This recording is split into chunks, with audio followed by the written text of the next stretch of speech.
안녕하세요. 토요미스테리 디바제시카입니다. 미국 워싱턴 DC에 있는 중동 스타일의 고급 레스토랑 마라케쉬. 1992년 문을 연 이곳은 이국적인 분위기로 입소문을 탔고 음식도 좋은 평을 받아서 많은 고객이 몰려들었습니다. 특히나 그 중에서도 중동 출신의 부유층들이 애용하는 식당으로 그 명성을 쌓게 되죠. 이 식당의 사장인 베시어 카우차치. 그는 시리아에서 태어나서 자란 후에 1970년대 중반 미국으로 왔고 본격적인 경영인의 길을 걸었습니다.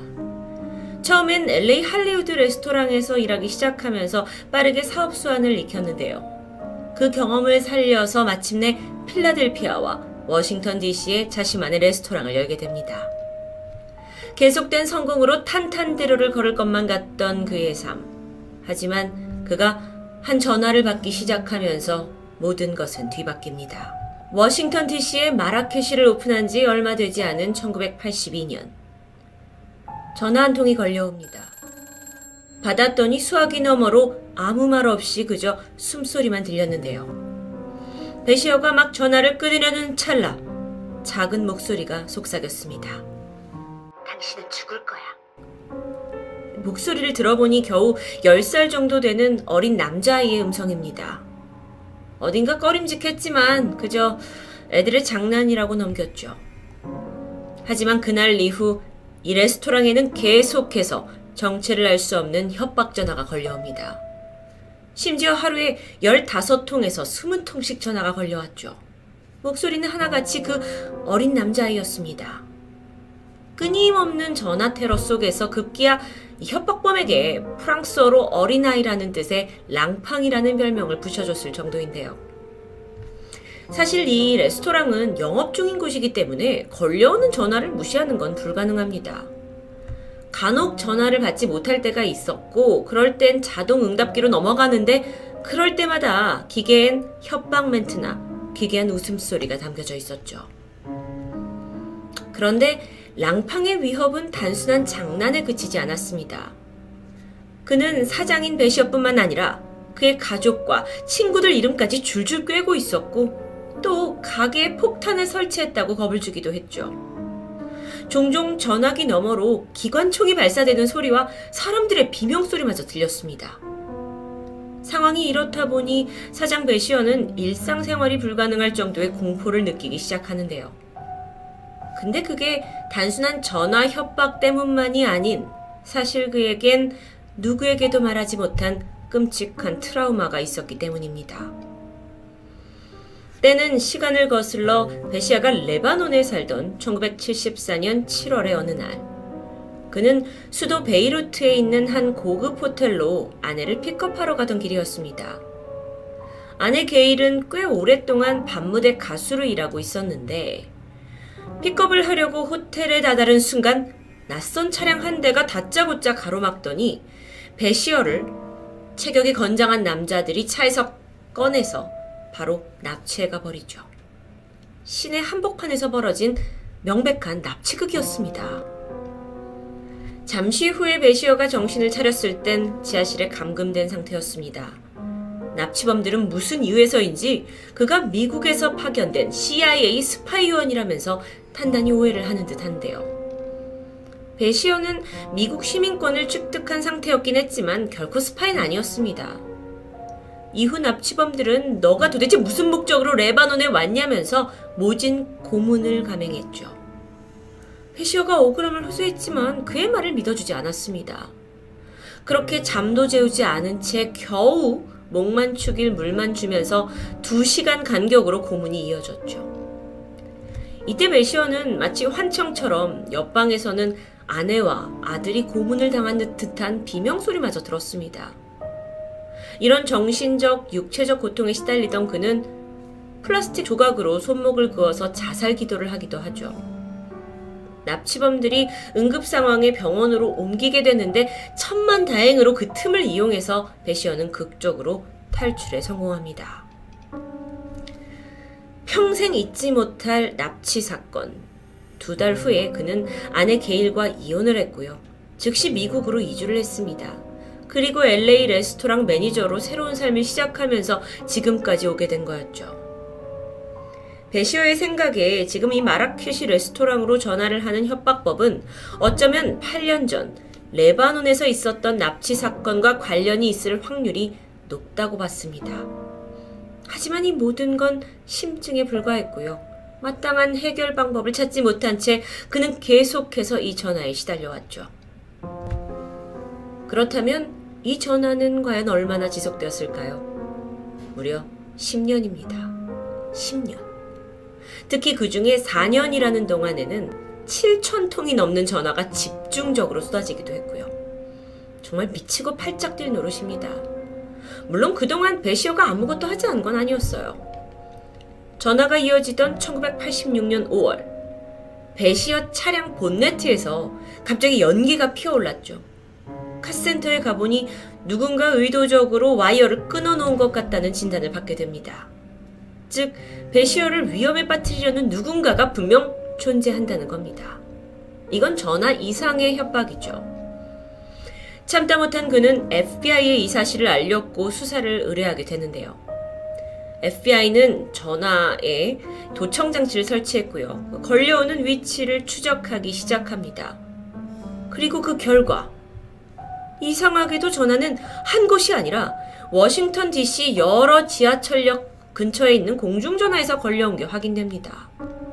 또한 기록된 장소와 시간을 봐서는 한 사람의 단독 범행이 아니라 여러 명이 조직적으로 움직였다는 결론에 도달하게 되는데요. 문제는 FBI조차 그들이 누구인지를 밝혀내는 데는 실패했다는 겁니다. 베시어는 결국 계속되는 스트레스를 견디지 못하고 정신병원에 입원하는 지경이 되었습니다. 그가 이 병원에 있는 동안에도 전화는 계속되었죠. 당시 베시어를 대신해서 레스토랑 매니저였던 러쉬가 가게를 돌보고 있었는데 러쉬 또한 테러에 시달렸습니다. 그런데 이 협박범 랑팡은 매니저의 스케줄은 물론이고 그의 가족과 지인들 이름까지 전부 꿰뚫고 있는 정말 너무도 소름 끼치는 상황입니다. 그러던 중 결정적으로 러쉬의 아들 리처드가 정체를 알 수 없는 2명의 남자에게 심하게 폭행당하는 사건마저 발생하죠. 랑팡은 전화를 걸어서 네 아들 리처드를 폭행한 게 나와 내 동료들이 맞다고까지 시인합니다. 이뿐만이 아니었어요. 러쉬의 집 앞에 나는 리차드를 죽일 거다 라는 글을 페인트로 남기기까지 합니다. 이렇게 10년간 이어진 도를 넘은 전화 협박. 베시어뿐만이 아니라 레스토랑 직원과 그의 가족들까지 정말 심각한 상황이었습니다. 도저히 견딜 수 없었던 베시어는 그때 특단의 조치를 내놓게 되는데요. 이 사건을 아예 대대적으로 알리겠다는 결심이었습니다. 테러를 당한 지 10년 만인 1993년, 그는 미국의 방송사에 이 사연을 제보했고 믿기 힘든 스토리가 미 전역에 퍼지게 되죠.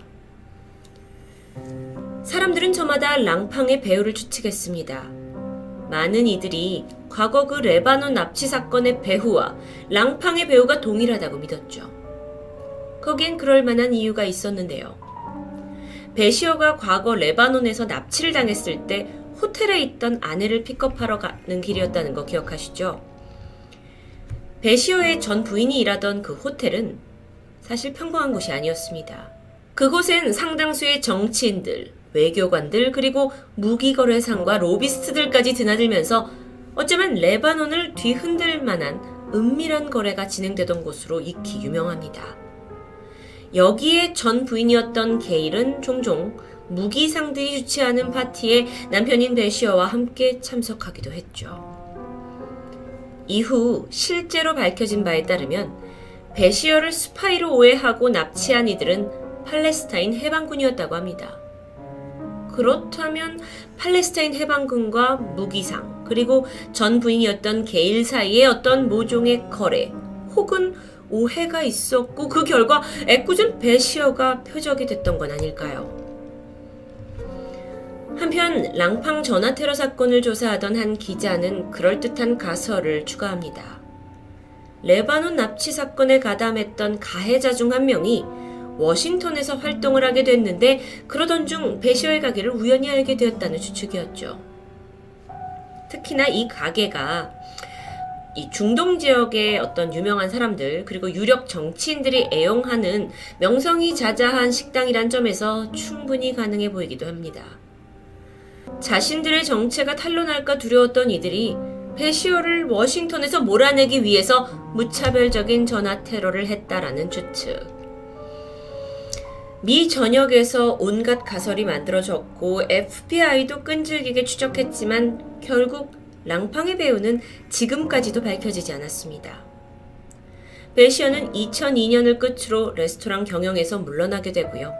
현재 이곳이 영업 중인지는 확인되지 않고 있습니다. 한 남자를 이유도 모른 채 10년 넘게 괴롭힌 지독한 전화 테러. 여러분은 감당할 수 있었을까요?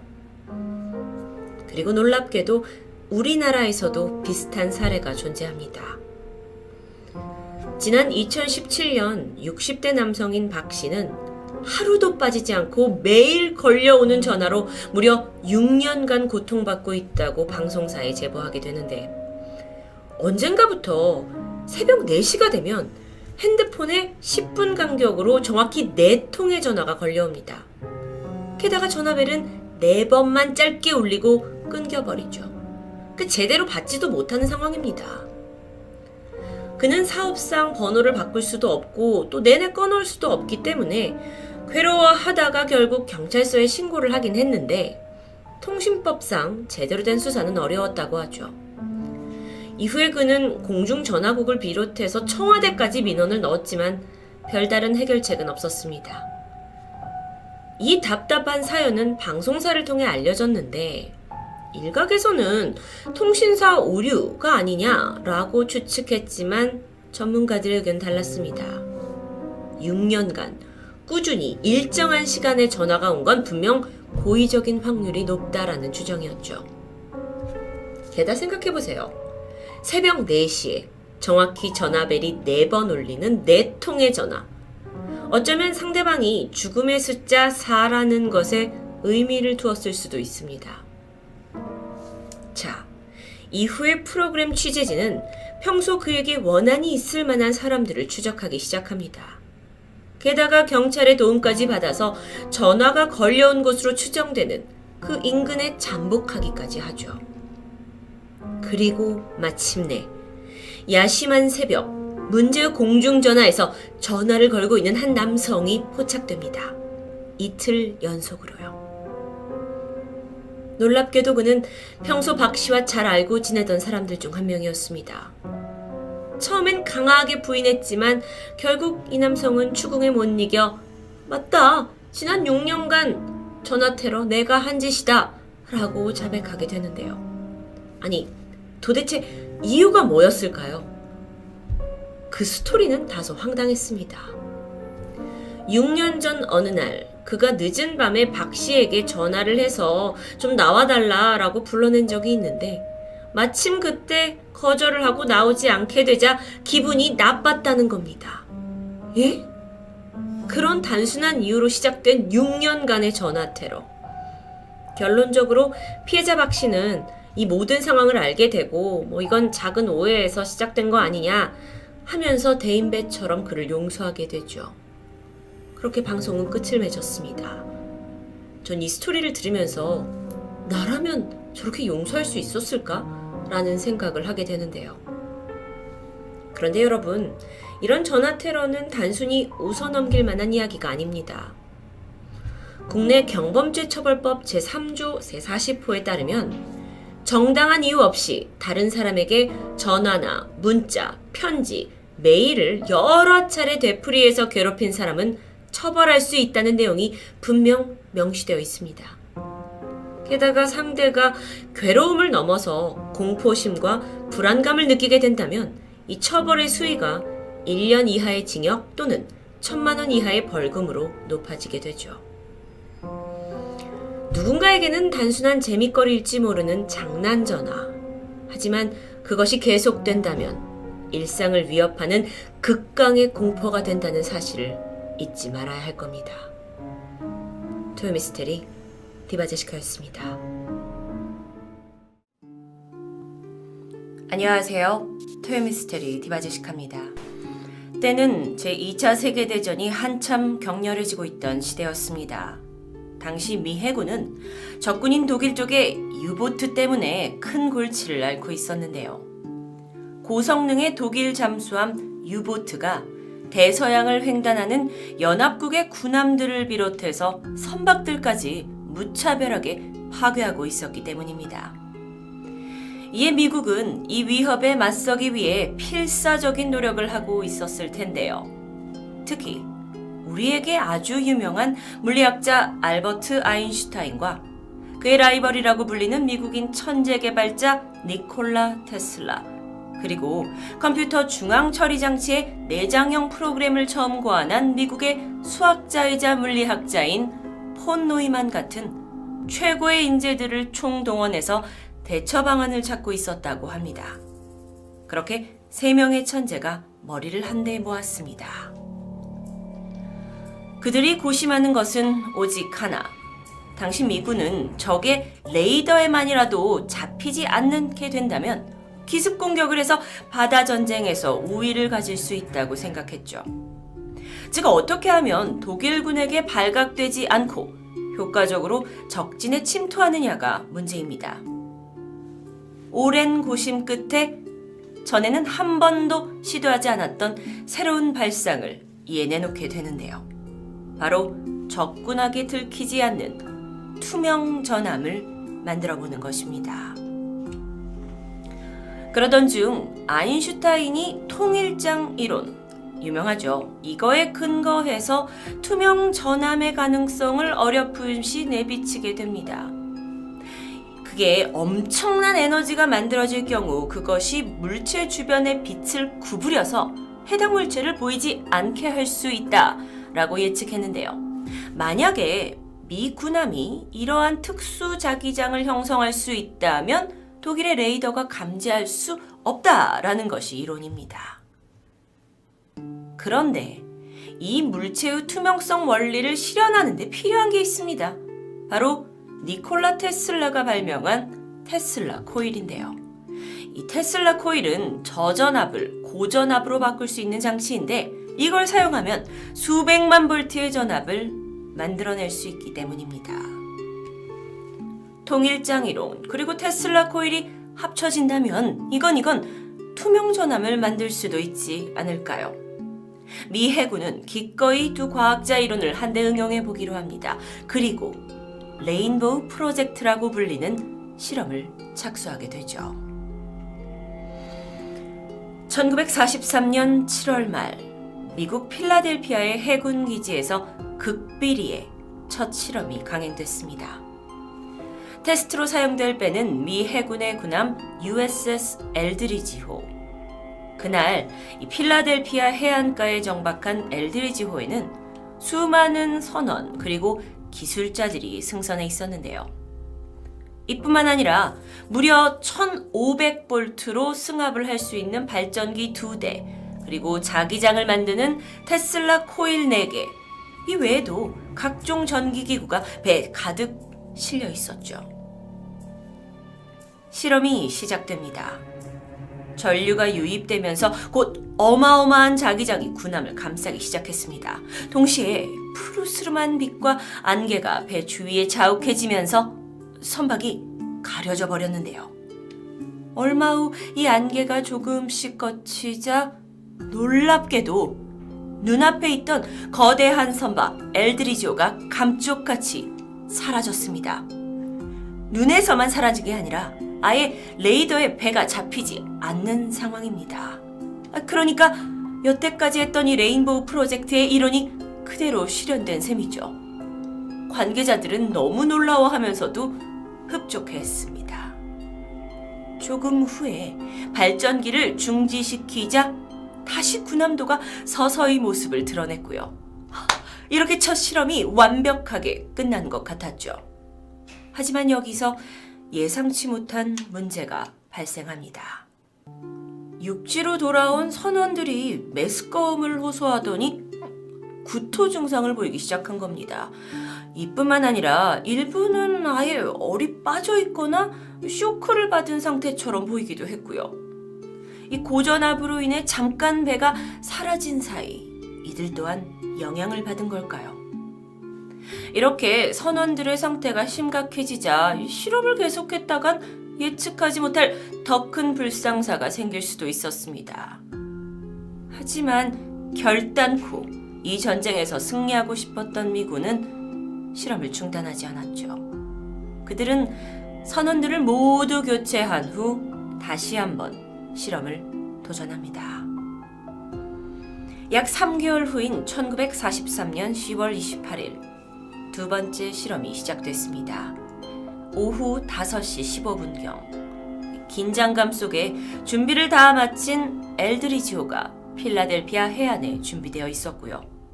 안에는 새로운 선원 181명이 타고 있습니다. 자, 이제 발전기가 가동이 되면서 지난번처럼 빛과 자기장이 일어났고 이내 예상했던 대로 선박의 모습이 사라졌습니다. 수면 위로 소용돌이가 일었고 그 홀이 남겨졌을 뿐이었는데요.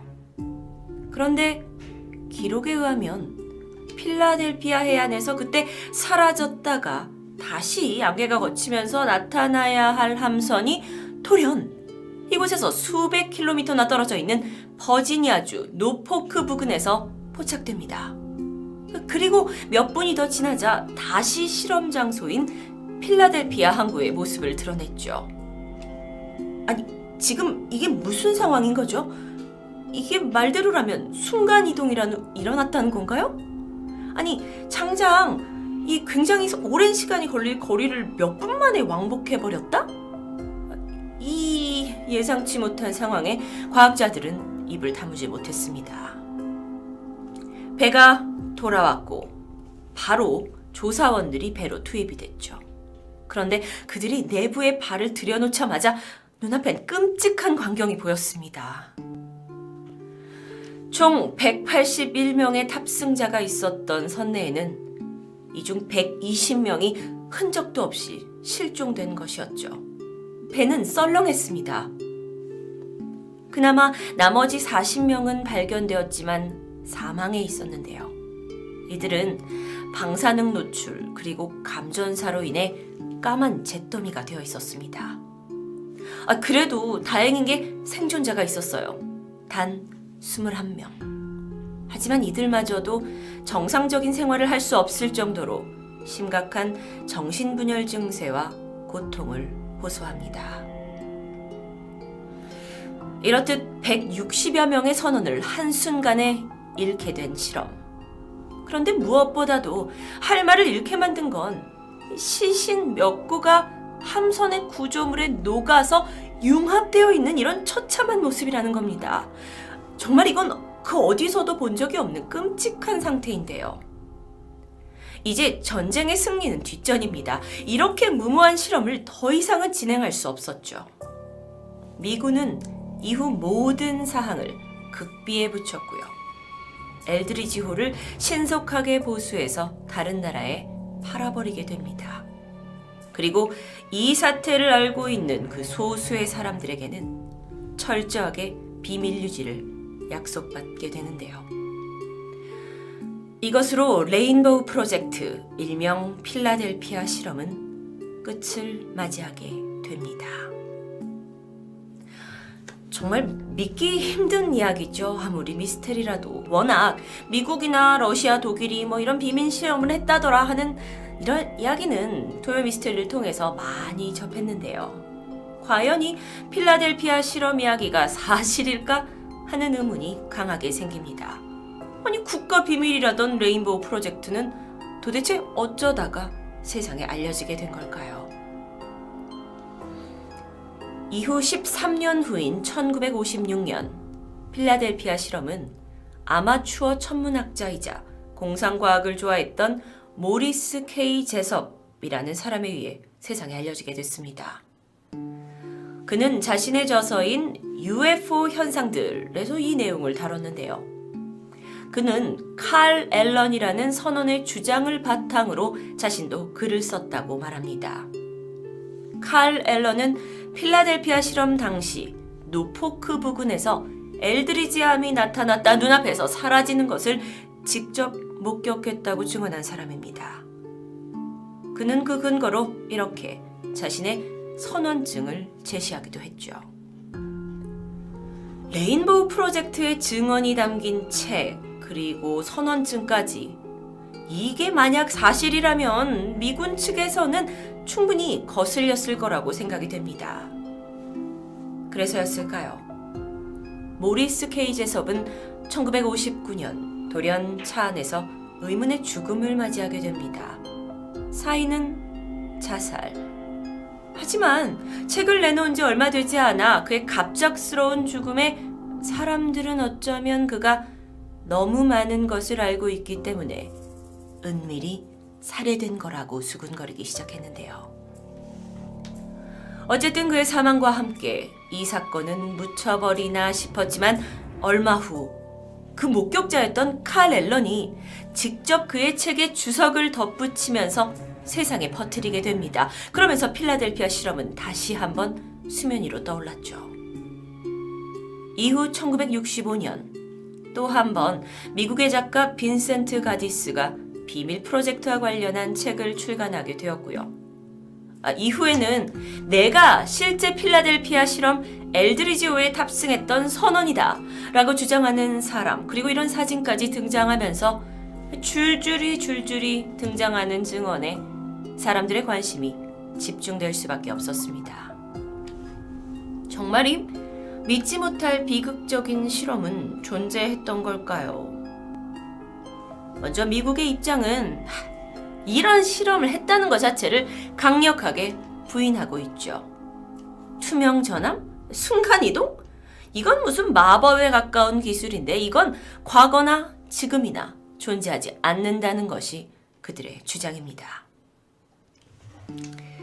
사실 많은 여론도 이 필라델피아 실험이 그저 음모론에 지나지 않는 허구라고 말하고 있습니다. 여기서 그 무렵 전쟁 중이던 미 해군이 비밀리에 별의별 실험을 다 한 건 정황상 팩트일 수 있겠죠. 그러면서 일부에서는 레인보우 프로젝트가 존재하긴 했었어. 하지만 이게 배를 사라지게 하려는 게 아니라 독일 해군이 발명한 자기 어뢰나 자기 귀뢰를 피하기 위한 실험이었을 거라고 지적합니다. 좀 더 자세히 설명하면 당시 선체를 커다란 케이블로 감싼 다음에 고압의 전기를 흘려보내서 자기 신호가 혼란이 되면 이게 독일의 어뢰를 빗나가게 할 수 있다라는 가능성이 제기되었다고 하는데요. 또한 이 이론대로라면 전자석의 원리로 함선의 자기를 없애서 자기 귀뢰에서 보이지 않게 할 수도 있었습니다. 그 필라델피아 실험은 바로 이런 걸 증명하려던 프로젝트인데 여러 사람의 입을 거치면서 말도 안 되는 이야기로 불어났다는 주장이죠. 이에 더해서 함선에 설치한 자기 소거 전기선도 한몫했다고 알려집니다. 자기 소거란 쉽게 잔류자기를 단계적으로 소멸시키는 것을 말하는데요. 당시에 함선의 이 자기 소거 작업을 위해 많은 일꾼이 고용이 되었는데 이들이 해군 관계자들이 투명화 작업이라는 말을 쓰니까 그걸 잘못 이해하고 이걸 주변 사람들에게 전하면서 와전이 됐고 소문이 걷잡을 수 없이 불어났다는 겁니다. 또 다른 이 필라델피아 실험이 가짜라는 또 다른 증언도 있습니다. 이 엘드리지호, 이게 수백 킬로 떨어진 노포크에서 보았다는 목격담, 이건 그냥 부풀려진 거다. 왜냐면 1943년 노포크에서 이게 엘드리지호다라고 생각되었던 배는 당시 앵스톰호일 가능성이 크다고 추정되고 있기 때문입니다. 이 앵스톰호에 자기 소거 장치가 설치되어 있는데 이 배가 필라델피아를 출항해서 노포크에 갔다가 다시 필라델피아로 돌아오는데 하루가 걸리지 않았다고 하는데요. 그러면서 헷갈렸을 수 있다라고 얘기하는 거죠. 필라델피아에서 노포크까지는 6시간이 걸립니다. 그런데 대략 한나절 반 만에 이 거리를 왕복했다고 하는데 그 비결이 앵스톰호가 항로를 이용하는 것이 아니라 해군이 이용하는 내륙의 특수수로를 통해서 항의했기 때문이었다고 밝혀졌는데 어쨌든 이 앵스토머를 목격한 사람들이 과장된 소문을 지어낸 거라는 이론을 발견할 수 있었습니다. 그렇다면 제가 맨 처음에 말한 아인슈타인, 테슬라, 폰 노이만 이런 건 어디서 만들어진 이야기일까요? 이거 역시 그냥 유명한 사람의 이름이 음모론에 희성되었다는 주장이 지배적입니다. 당시의 최고의 과학자들의 조합을 넣으니까 필라델피아 실험 존재에 엄청난 신빙성이 더해지는 건 말할 나위 없었거든요. 결정적인 다른 증거도 있습니다. 당시 실험에 사용되었던 이 엘드리지오의 항해 기록과 일치. 얘는 다른 함선들과 마찬가지로 마이크로필름에 보존되어서 누구나 열람할 수 있다고 하는데요. 1943년 이 배가 필라델피아에 들렀다는 기록은 존재하지 않는다고 합니다. 내용 자체도 신비롭지만 기록도 정확하지 않고 여러 가설과 소문이 무성했을 수 있기 때문에 필라델피아 실험은 점점 그 설득력을 잃게 되죠. 하지만 여러분, 그렇다 해도 이 스토리는 지금까지도 남아있고 1984년 영화 필라델피아의 실험의 모티브가 되기도 했습니다. 지금 보이시는 바로 이 움직이는 사진, 필라델피아 실험을 짧게 요약한 내용입니다. 아주 미스테리한 내용이지만 대부분의 사람들은 이건 그저 추측과 상상력이 만들어낸 허구라고 보고 있습니다. 회의적인 입장이죠. 이제 필라델피아 실험은 터무니없는 음모론이 되었습니다. 하지만 여전히 이것은 잔인한 역사를 지우기 위한 미군의 시나리오라고 믿는 사람들이 존재합니다. 그렇다면 여러분은 어떻게 생각하실까요? 토요미스테리 디바제시카였습니다.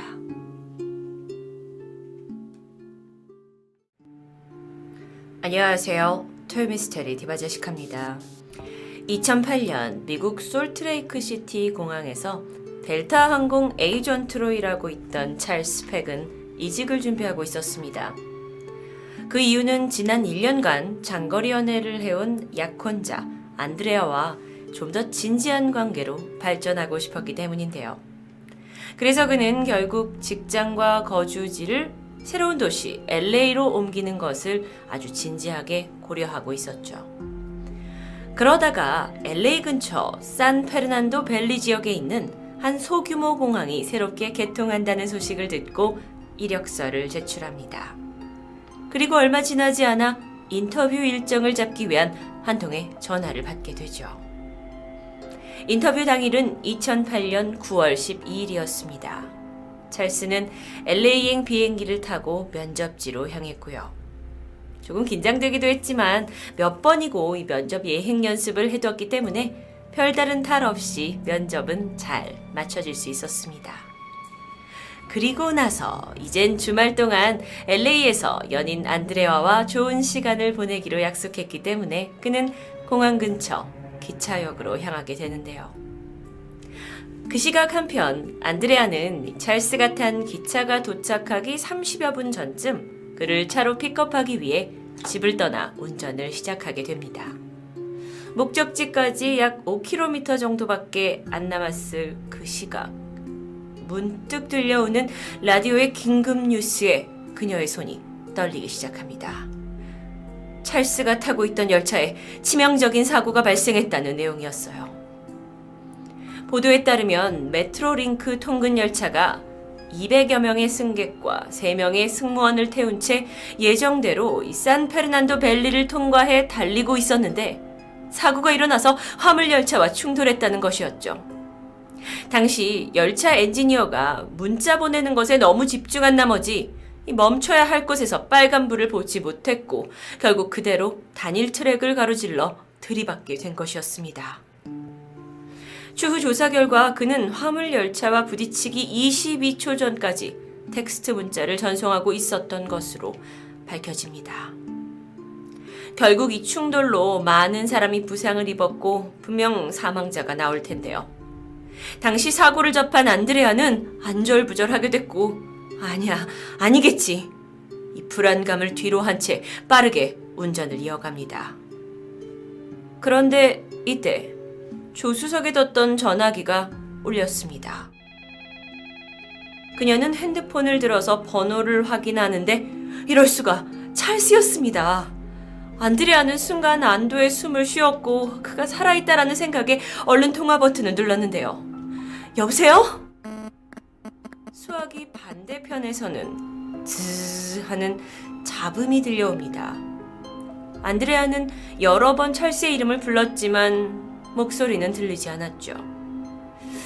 통신이 약한가? 라고 짐작을 했고 그녀는 전화를 끊고는 바로 다시 찰스 번호로 전화를 걸어봅니다. 그런데 몇 번 울리던 통화는 곧장 음성 메일로만 연결되는데요. 그런데 그때 당시 찰스의 전화를 받은 것은 안드레아만이 아니었습니다. 그의 어머니, 형, 동생, 그리고 찰스의 아들에게까지 9시간 동안 무려 35번에 걸쳐 찰스의 전화는 계속되었죠. 그런데 이 전화가 그저 낯선 잡음만 들려올 뿐이었는데요. 그렇다 하더라도 전화를 받은 가족들은, 그리고 안드레아는 혹시 그가 말은 하지 못하고 있지만 어디선가 구조를 요청하면서 위치를 파악하게끔 계속 전화를 건다고 생각합니다. 즉 그건 그가 살아있다는 거고 끝까지 희망을 저버릴 수 없었는데요. LA에서 발생한 열차 추돌 사건. 이후 수색 작업은 계속되었고 속속들이 부상자와 사망자 정보가 들려왔습니다. 그리고 찰스의 35번째 마지막 전화가 울린 지 1시간 후 찰스는 싸늘한 주검으로 발견됩니다. 아니겠지, 살아있겠지 하면서 간절히 기다리던 모두가 좌절하게 되었죠. 그런데 여기서 이상한 정황이 발견됩니다. 구조대원이 이 처참한 현장 속에서 찰스의 시신을 발견했을 때 그 상황으로 봐서 찰스는 사고 직후 즉사한 것처럼 보였기 때문입니다. 뿐만 아니라 그의 휴대폰이 주변에 없었는데요. 그래서 위치 추적을 할 수도 없는 상황이었죠. 그렇다면 지난 9시간 동안 걸려온 그 전화는 무엇이었을까요? 찰스의 가족들은 당혹스러웠습니다. 분명 발신자도 그의 번호였는데요. 결국 현장 조사 마지막까지도 찰스의 전화기는 발견되지 않았고요. 그 기이한 35번의 통화는 오늘날까지 미스테리로 남게 됩니다. 망자로부터의 전화, 이건 비단 찰스 주변인만 겪은 일이 아닙니다. 그의 이름은 조지 미크, 전자음성 현상이라는, 즉 영어로 EVP라고 부르는 기술을 연구하는 사람으로서 그는 죽은 자의 음성을 녹음하고 또 연구하는 사람으로 잘 알려져 있는데요. 특히나 영혼과 대화를 할 수 있다라는 스피리콤이라는 그 어떤 기계를 개발한 것으로도 유명합니다. 그러던 1994년 그는 20년 전에 사망한 이 EVP 연구계의 선두자였던 콘스탄틴 라도베 영혼과의 통화 내용을 공개하게 되는데요. 한번 들어보시죠.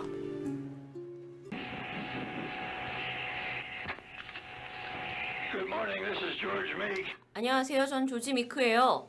그런데 그 다음부터 This is Konstantin Raudive. George, my friend, at last we succeeded in contacting you. Jeanette is beside me, and she wants to give you all her love. This is Konstantin Raudive. This is the first contact you get from us. 여기까지의 내용은 난 컨스탄틴 라도베다. 조지, 드디어 당신과 컨택하는 게 성공했다. 이건 우리로부터 받은 첫 번째 연락이다. 그러자 I suppose that you can hear me. I can hear you very well. 조지 미크가 이렇게 얘기합니다. 뭐라고요? 잘 안 들려요. Fine, so this is the beginning of a new story, a new chapter, George. You are a very good friend of ours, even if we haven't met. We will continue this. This is the first bridge we succeeded to build to the States.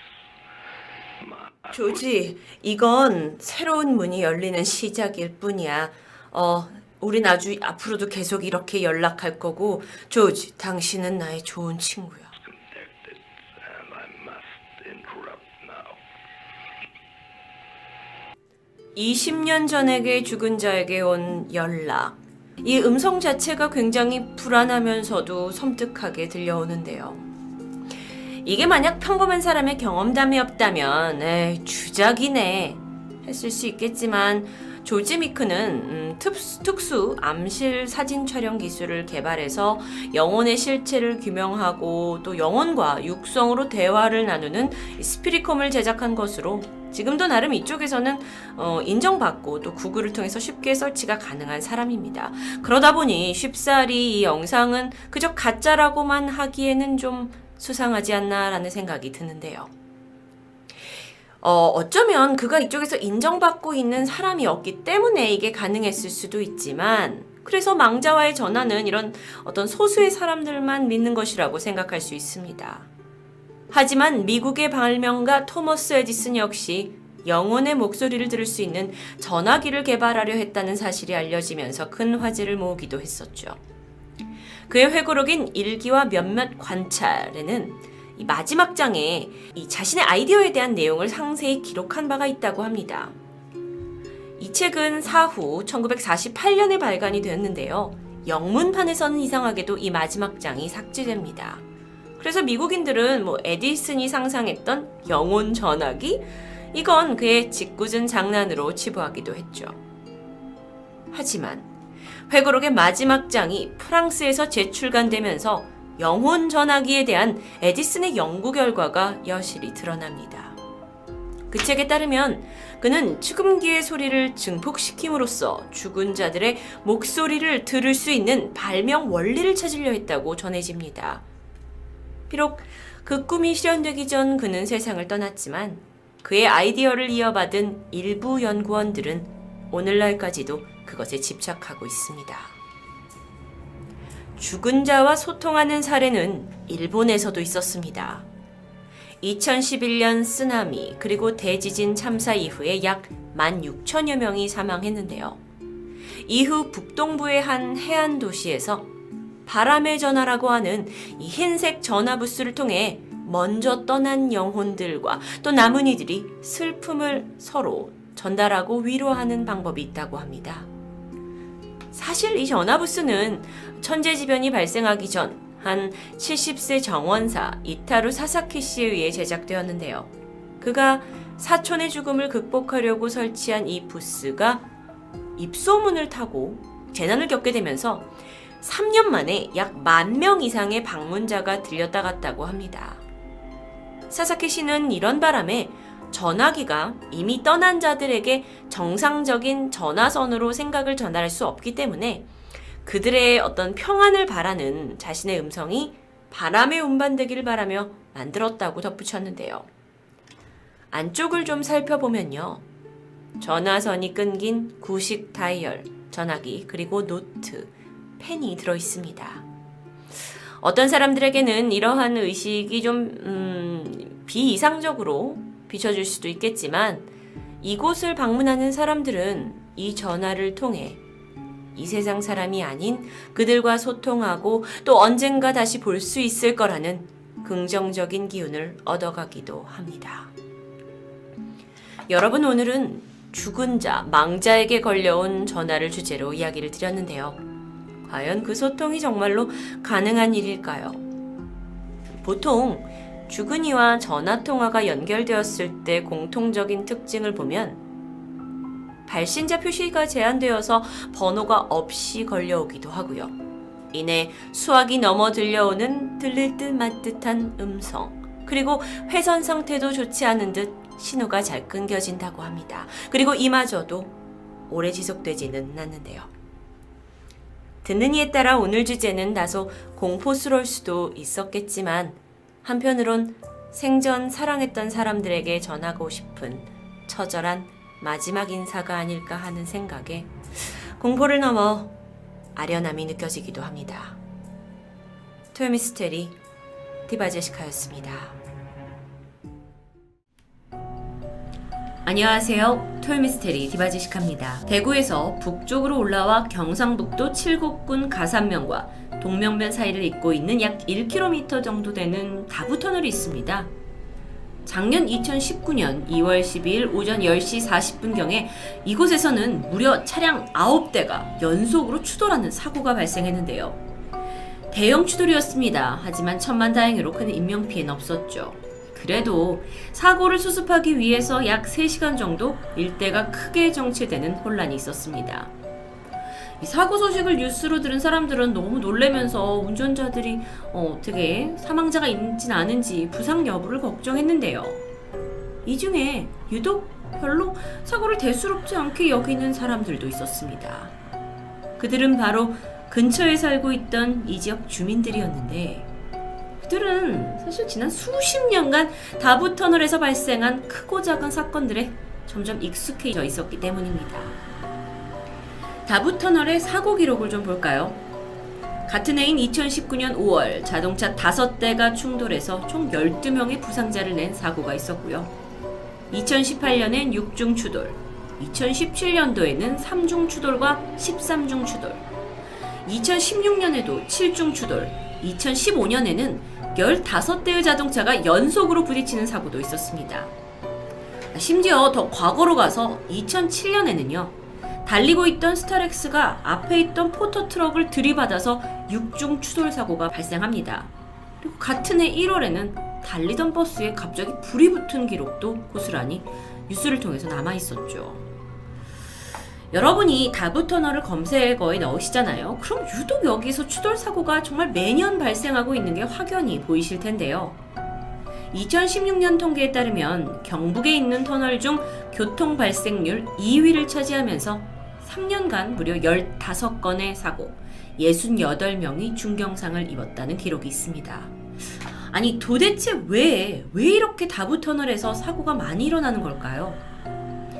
평소보다 정체가 극심한 연휴 때, 이때가 되면 다부터널의 사고 소식은 빠지지 않고 등장합니다. 그러다 보니까 이곳이 공포터널이라는 별명까지 얻게 되었고요. 이걸 가만히 보고만 있을 수 없죠. 한국도로공사가 사고의 원인을 분석하기 위해 전문가들을 대동해서 현장을 꼼꼼하게 조사하기 시작합니다. 그리고 그 결과 한국도로공사가 사고의 원인으로 추정되는 몇 가지 사항들을 발표하게 돼요. 먼저 이 다부터널이 산 중턱쯤에 위치하고 있습니다. 그래서 자동차가 경사를 올라가면서 급격하게 속도를 늦추다가 사고가 일어날 가능성이 있다라는 주장이었죠. 근데 여러분, 오르막에서 사고가 난다? 근데 그렇다면 이게 비슷한 경사도를 가진 다른 터널에서도 사고가 나야 하는 게 아닌가 라는 반론을 할 수 있습니다. 실제로 이 다부터널과 비슷한 경사를 가진 다른 터널에서는 다발적인 사고를 보기는 어려웠죠. 그렇다면 추정되는 또 다른 원인으로는 터널에 설치되어 있는 이 유도등이 너무 어둡기 때문에 운전자들이 시야 확보가 힘들어져서 사고가 빈번히 난다라는 의견인데요. 그래서 도로공사 측이 터널 전등을 모두 밝은 LED로 바꾸고 내부를 한층 좀 밝게 개선을 했는데 이마저도 사고 수를 드라마틱하게 줄이진 못합니다. 하도 사고가 많이 나다 보니까 수많은 추측이 제기됐지만 매년 5건에서 10건이 넘는 추돌 사고에 정체까지 막 여기 심하거든요. 그 와중에도 여전히 뚜렷한 원인은 밝혀지지 않고 있습니다. 그런데 다부터널에서 있던 사고들에 한 가지 공통점이 있다라는 주장이 제기됐는데요. 이게 터널에 유독 진입을 하게 되면 경사와는 관계없이 갑작스럽게 막 정체가 되고요. 이로 인해서 다른 차들도 급하게 속력을 줄이다가 가드레일을 들이받기도 하고 또는 앞차를 들이받으면서 이게 연속 충돌 사고가 일어나는, 이게 약간 1년에 비슷한 상황이 계속 반복됐던 겁니다. 그래서 도로공사가 이거구나 싶어서 다부터널 내에 제한 속도를 더 낮춰요. 그리고 터널 안에서 차선 변경을 하는 사람들을 카메라로 추적해서 벌금을 더 매기게 되죠. 이런 대책을 세웠지만 사고는 쉽사리 멈추지 않았습니다. 그러다 보니 일각에서는 혹시 이 터널에 어떤 원혼이 있어서 이렇게 사고가 나는 게 아니냐라면서 뭔가 초월적인 힘에 관련된 주장이 나왔는데요. 심지어 한 운전자가 사고가 나기 직전 갑작스럽게 터널 안에 안개가 들여졌고 앞을 거의 보지 못한 채 사고를 내고 말았다 라는 후기 글이 올라오면서 의심은 거세집니다. 뿐만 아니라요, 또 다른 운전자는 앞차가 급하게 속력을 낮추는 바람에 자기도 충돌을 피하려고 브레이크를 밟았는데 웬일인지 자동차가 말을 듣지 않았고 그대로 그냥 앞차 들이받았다라는 의견도 있었습니다. 그러던 중 수년 전부터 네티즌들 사이에서 다부 터널이 가진 역사적인 사실들이 알려지면서 주목을 받았는데요.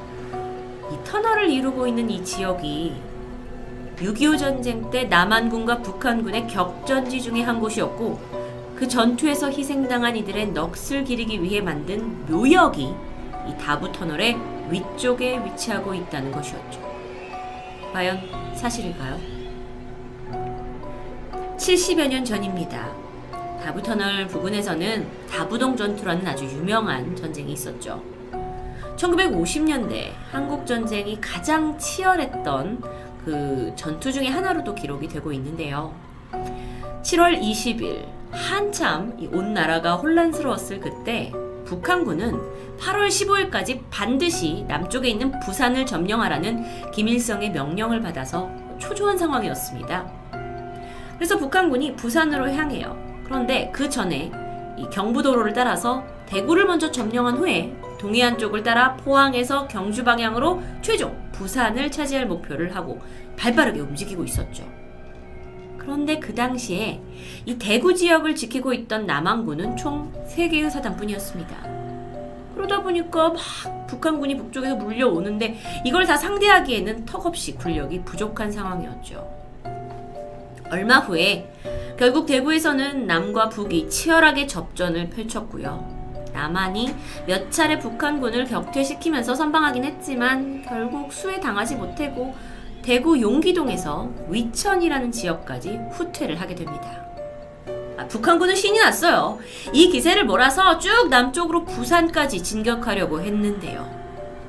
용기동을 점령한 지 얼마 지나지 않아서 곧 다부동에 다다른 북한군이 남한군과 전투를 시작하려던 바로 그때, 이때 미군 사령부가 북한의 집단 융단 폭격을 가능했고요. 이걸로 인해서 일시적으로 이제 북한이 대구 남단으로 이동하는 걸 막을 수 있었습니다. 자, 이 분위기를 몰아서 남한군과 미국군은 합세를 했어요. 그리고 북한에 계속 공격을 해서 격퇴를 했고요. 결국 다부동 전투는 승리로 끝나게 됩니다.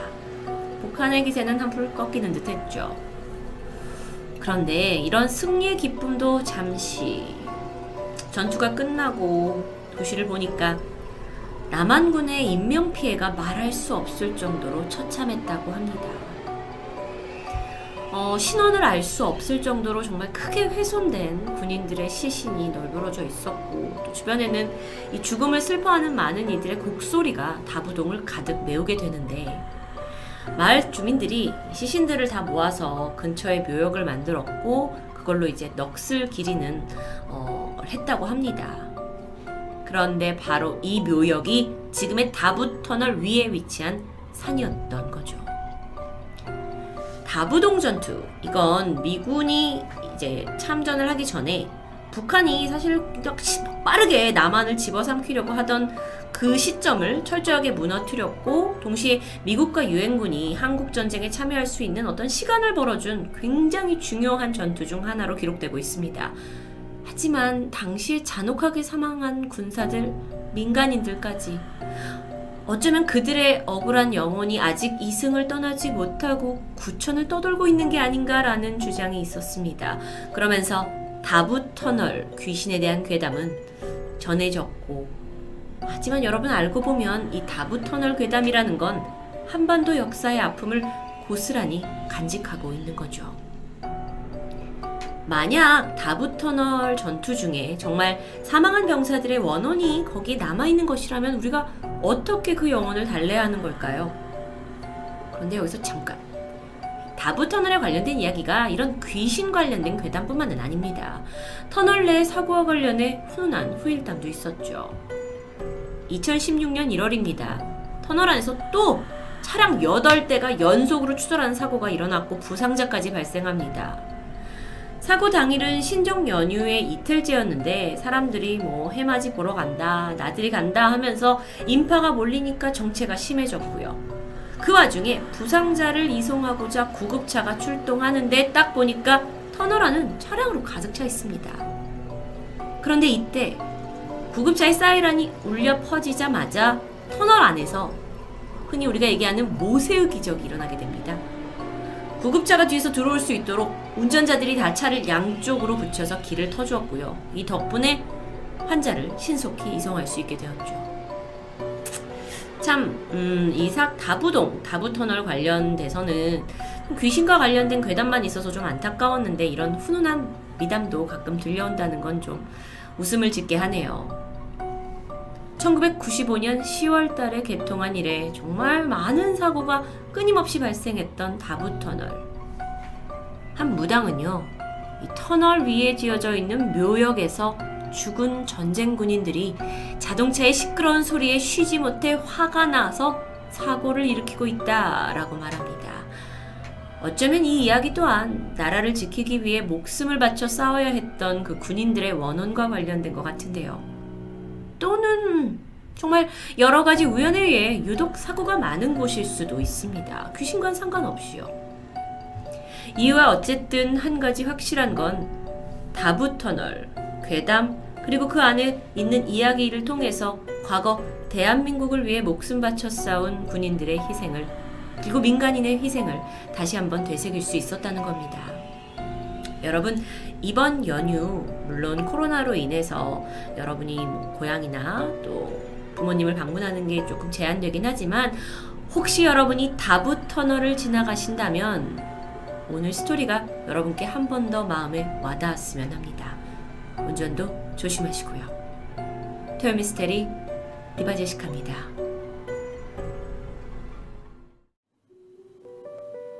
안녕하세요. 토요미스테리 디바제시카입니다. 1910년 미국 맨해튼은 지금처럼 바쁘고 번화한 도시였습니다. 거리는 사람들로 북적였고 활기가 가득했죠. 특히나 이 지역에는 25살의 고운 아가씨 도로시 아놀드가 살고 있습니다.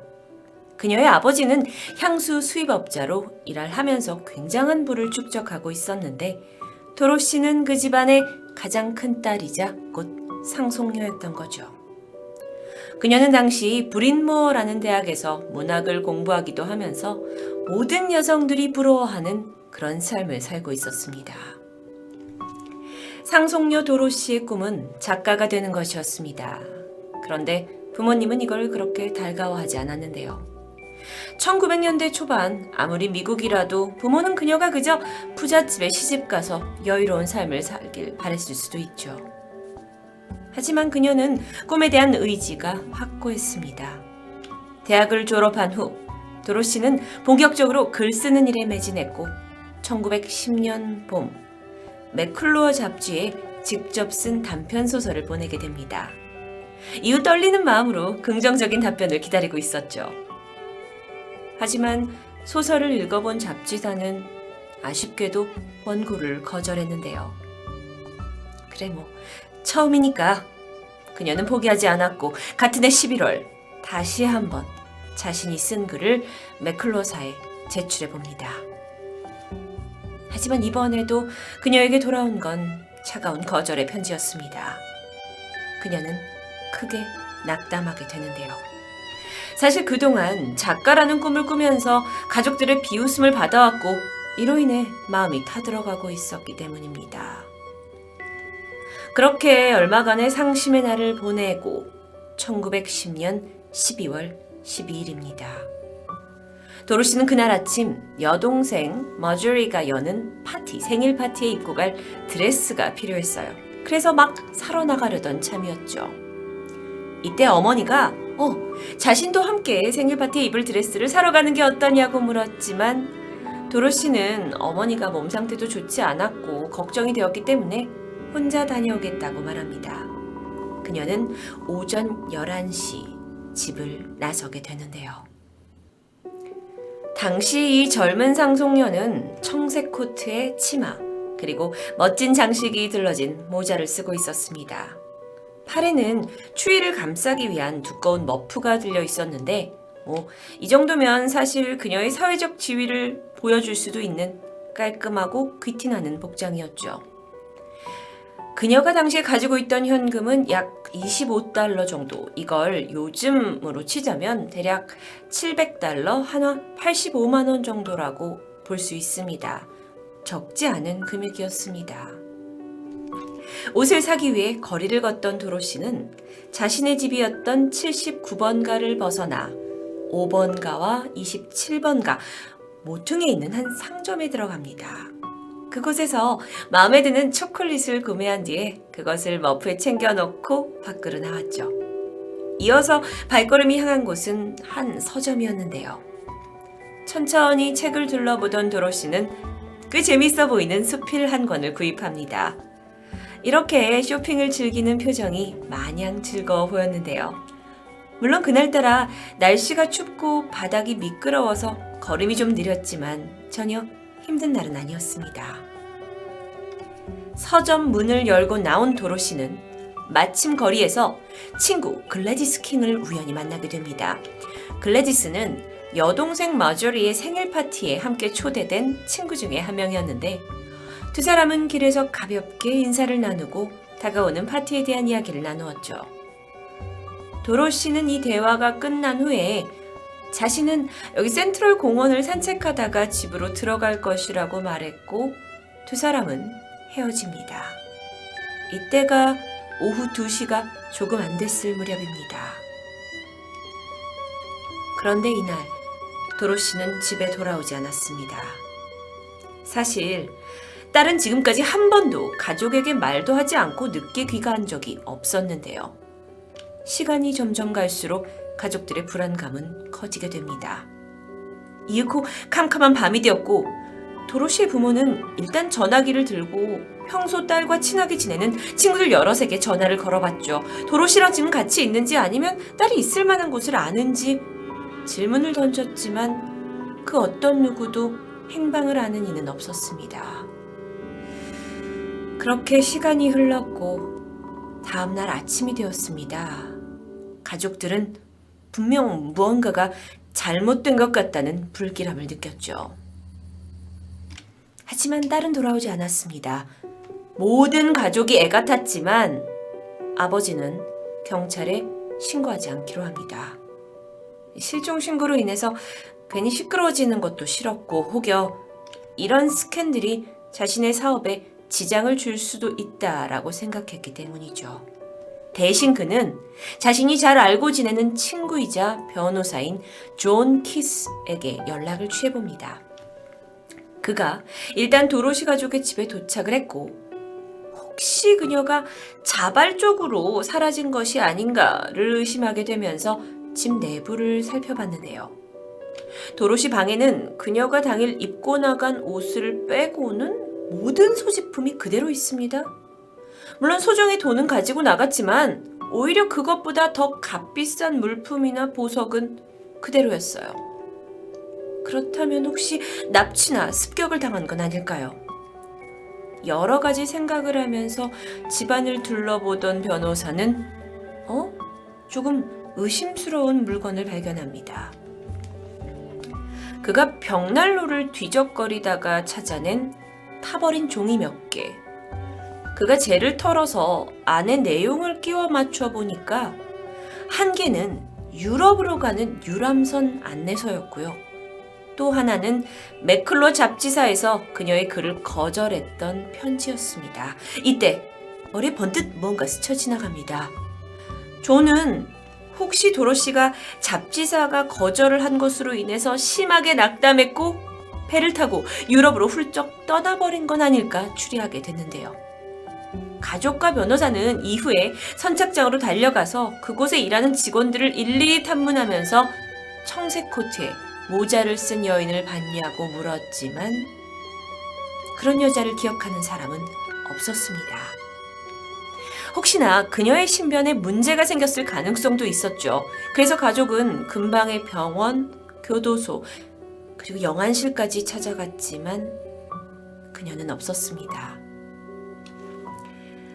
여전히 경찰을 부르길 거부한 상황에서 사라져버린 상속녀를 찾는 데에는 아무래도 좀 더 전문적인 인력이 필요해 보입니다. 그래서 변호사는 가족들에게 핑거턴이라고 불리는 유명한 사립탐정기관을 제안하게 되는데요. 곧 이 핑거턴 소속의 전문 형사들이 총동원이 되었고 도로시를 찾는데 혈안이 됩니다. 그들은 그 실종 무렵 유럽으로 향했던 모든 배의 승객 리스트를 확인했고요. 그 한 명 한 명 중에 도로시로 추정되는 인물들을 비교했습니다. 결과는 허당이었죠. 동시에 수사관들은요, 근방의 도시를 뒤지면서 행방을 수소문했지만 역시 실종된 여성을 봤다는 사람은 아무도 없었어요. 아니 도대체 그녀는 어디에 있을까요? 아니 어떻게 맨하탄 도시, 이 복잡한 도시 한가운데서 갑자기 흔적도 없이 증발해버린 걸까요? 그런데 만약 이게 자발적인 실종이 아니라면 형사들은 도로시의 주변 인물로 눈을 돌리게 됩니다. 그리고 그중 도로시의 남자친구였던 42살의 조지 그리스콤에게 주목하게 되죠. 사실 도로시의 가족은 평소 딸 도로시의 연인을 못마땅하게 생각해왔습니다. 그래서 딸이 사라지고 나서 자연스럽게 그를 의심하게 되는데요. 혹여 이 조지가 딸에게 무슨 짓을 한 건 아닐까? 그러면서 마음이 급해지면서 막 찾아갔죠. 그리고 추궁을 합니다. 근데 남자친구는 실종에 대해서는 자신은 아무것도 모른다고만 말했습니다. 실제로 이 두 사람은 사건 한 달 전이었던 11월 초에 마지막으로 만난 게 확인되었고, 그 사이에 이 두 사람 사이에 사이가 틀어졌다 또는 서로를 해할 것 같다라는 어떤 이상한 징조가 전혀 없습니다. 그런데 이때 남자친구 조지 그리스콤이 가족에게 흥미로운 것을 꺼내게 됩니다. 그건 실종 전 도로시가 남자친구에게 보냈던 편지였는데요. 아내는 잡지사에서 2번의 거절을 당하면서 자신이 얼마나 힘들었는지가 잘 쓰여져 있었습니다. 그러니까 남자친구는 이걸 내밀면서 사실 도로시가 슬픔을 못 이겼고 스스로 목숨을 끊었을 가능성이 있다라는 새로운 가설을 내놓게 된 거죠. 여러 가지 가설 속에 약 6주 동안이나 상속녀를 찾기 위한 은밀한 움직임이 계속되었지만 일말의 단서 하나 건질 수 없었습니다. 결국 사립수사관들은 조사를 포기했고 도로시가 사라진 지 꽤 시간이 지난 1911년 1월 중순에 되어서야 아놀드 부부는 공식적으로 딸의 실종을 경찰에 신고합니다. 하지만 이미 한 달이나 지난 사건, 과연 해결될 수 있을까요? 맨하탄 부호의 상속녀. 경찰은 신속하게 사건에 착수합니다. 하지만 시간도 지났고 별다른 단서도 이미 못 찾은 상황에서 수사는 결코 순탄할 리 없었죠. 그러면서 차라리 이걸 공개 수사를 통해서 사람들에게 알리자라는 목소리가 경찰 내부에서 높아집니다. 사실 도로시 부모님은 썩 내키지 않았다고 해요. 하지만 사실상 딸을 찾을 만한 방법이 없었기 때문에 1월 25일 기자회견을 열었고요. 딸의 실종을 대중에게 알리면서 보상금 $1,000를 내걸게 됩니다.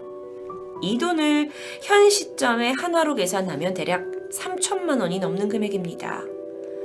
이제 도로시의 얼굴은 도시 곳곳에 포스터로 붙었고 신문에 광고로도 게재되었습니다.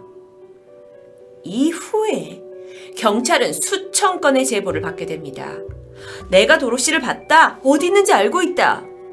하지만 이렇게 물밀듯이 들어오는 제보는 거의 모두 거짓이거나 착각이었습니다. 그러다가 들어온 편지 한 통. 우리는 당신의 딸 도로시를 데리고 있다. 수일 안에 현금을 준비해서 지정된 곳에 두어라. 그래야만 당신의 딸이 살아 돌아갈 수 있다. 납치를 암시하는 이 편지에 가족은 발칵 뒤집혔고 경찰의 수세를 의뢰하게 되는데 이 또한 사실 이 집이 부유한 집이다 보니까 돈을 노린 사기극으로 판명됩니다. 몇 달간의 수사, 수많은 제보, 하지만 어떠한 의미 있는 단서도 발견되지 않았습니다. 사건 당일 도로시가 친구와 우연히 만나 대화를 나누고 이후 헤어진 오후 2시 이때 시점을 마지막으로 그녀를 보았다는 사람은 아무도 없습니다. 그녀는 대낮에 맨하탄 거리 한가운데서 증발해버린 겁니다. 만약 그녀가 스스로 목숨을 끊은 것이라면 분명 그 전에 징후를 보였을 수도 있고 그렇지 않더라도 어디선가 시신이라도 발견되는 게 맞을 텐데요. 그냥 정말 증발하듯이 사라져버린 도로시의 행방은 당시의 사람들에게 많은 의문을 남겼고 얘 실종 이후에도 오랜 시간 동안 여러 가지 가설이 계속 따라다닙니다. 부모는 결국 사랑하는 딸을 찾지 못한 채 숨을 거두게 됩니다. 100년이 지난 이 시점, 이제 도로시를 찾는 것은 불가능해 보입니다. 하지만 당시 가족이 느꼈을 상실감은 시간이 지나도 여전히 이런 스토리를 통해 우리에게 고스란히 전해집니다. 토요미스테리 디바제시카였습니다.